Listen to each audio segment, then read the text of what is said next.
Okay, so we just wrapped up what could be one of the most impactful shows that you could watch, because this is a show about how to make tax strategies simple. And I know that sounds a little bit odd right off the cuff, but believe me, we made these strategies as simple as we could. We talked about things like Roth IRAs. How do you make contributions to Roth IRAs? We talked about HSAs, health savings accounts. Who could qualify for an HSA? How do you obtain an HSA? How do you invest underneath this HSA? And how to take advantage of the triple tax benefits associated with this superhero of a tax saving strategy account.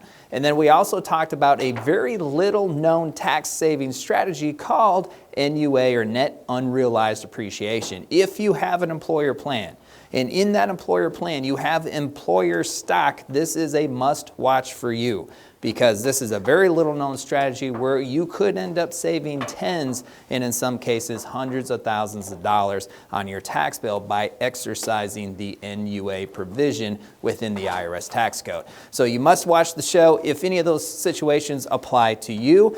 I'm also going to talk about some additional tax saving strategies, because there are many strategies, and I'm talking about 3 of them right now. The first strategy is the Qualified Charitable Distribution, QCD. You can take advantage of the Qualified Charitable Distribution if you're 70 and a half years old or older. There is some confusion with this, because there have been many tax law changes over the last 4 years since 2020 that relates specifically to the required minimum distribution. It used to be people were forced to take distributions from your IRAs, your 401k plans of employers you weren't working for at the age of 70 and a half. And then that required minimum distribution age was pushed to 72 for some people, 73 for some other people, and even 75 for other people. So many people watching this video right now, your RMD age might be 70 and a half, 72, 73, 75. You can see how this gets complex right away. However, with the QCD, it doesn't matter whether you're required to take distributions or not from these accounts. The qualifier is your age of 70 and a half or older. So if you're older than 70 and a half, this strategy can apply to you. If you have money underneath a pre-tax IRA, what you can do is you can take a distribution, and it's important to make sure this distribution you take from the IRA, the check is not made payable to you. The check can be mailed to you, it can be mailed to your house, but it must be made payable to a qualified charitable organization. If all of that takes place, then that distribution you took out of the IRA, which would otherwise be taxable, is not going to be subject to federal income tax.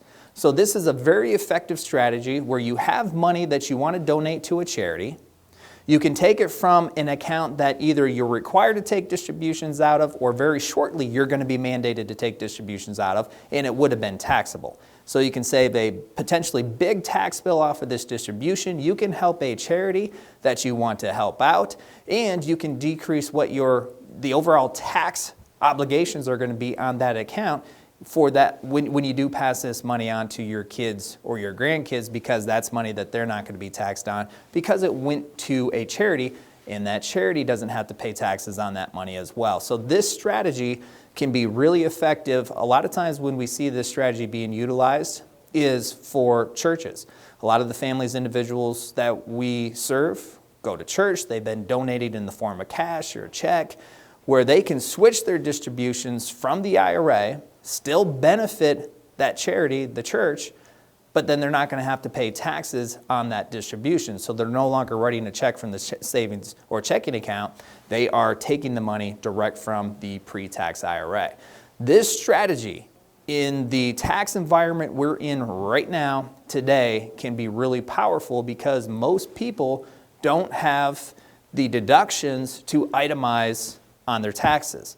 So if you're looking for a little bit extra tax benefit that you get when you have when you're taking advantage of the standard deduction, this is one way you can do it, because even if you file for a standard deduction, you can still receive the tax benefits from the qualified charitable distribution. Strategy number 2. This is the backdoor Roth IRA. So we talked about Roth IRAs in the show, but we didn't talk about this strategy called backdoor, which you've probably heard of. Now, there is legislation being talked about right now, which could eliminate this strategy. So you want to make sure you keep an eye on the current legislation and see how it plays out as it relates to the backdoor Roth. But how this strategy works, and this is most commonly used for high income earners. If you're single and you file single and you make more than $161,000, you cannot contribute to the Roth. If you're married, file jointly, and if you make over $240,000, you cannot contribute to the Roth IRA.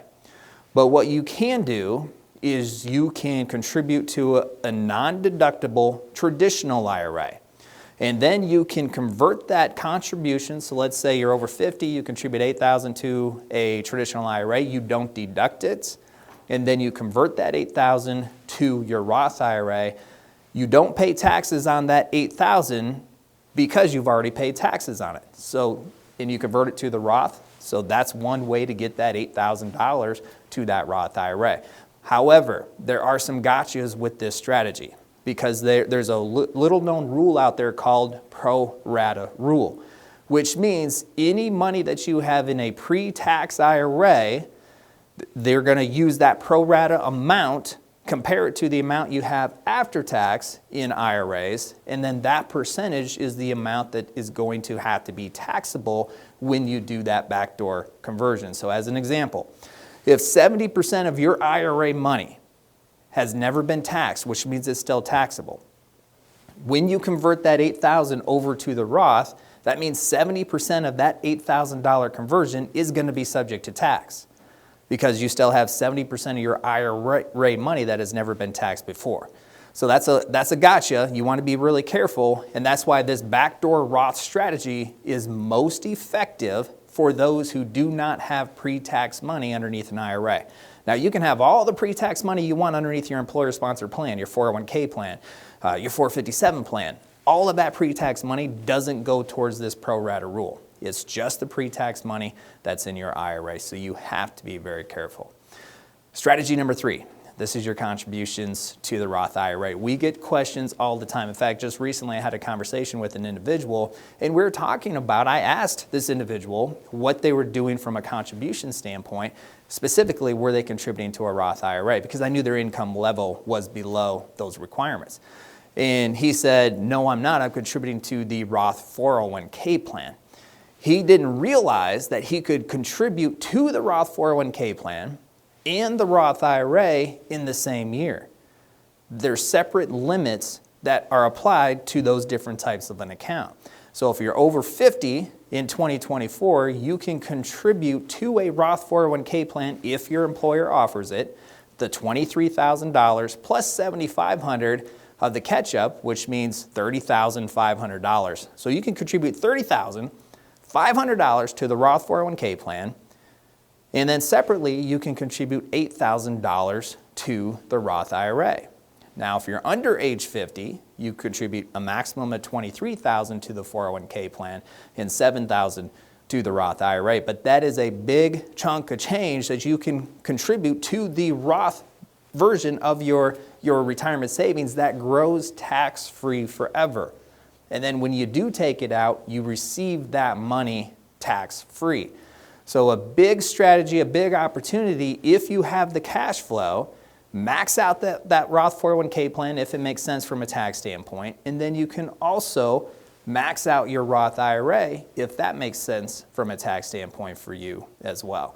So 3 additional huge tax saving strategies that you can implement depending upon how old you are, what your cash flow looks like. With all of these strategies, there's so many different factors that go into what strategy should you employ this year, what strategy should you delay and use later down the road, or should you use it at all.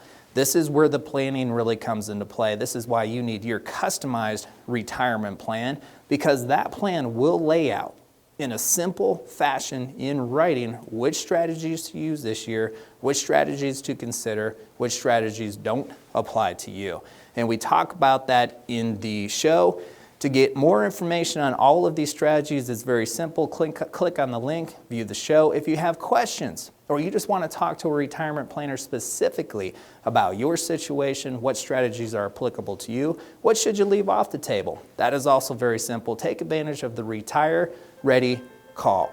And that's simple. Go to retirereadycall.com. You can have a conversation directly with a retirement planner about your situation and what strategies are appropriate for you.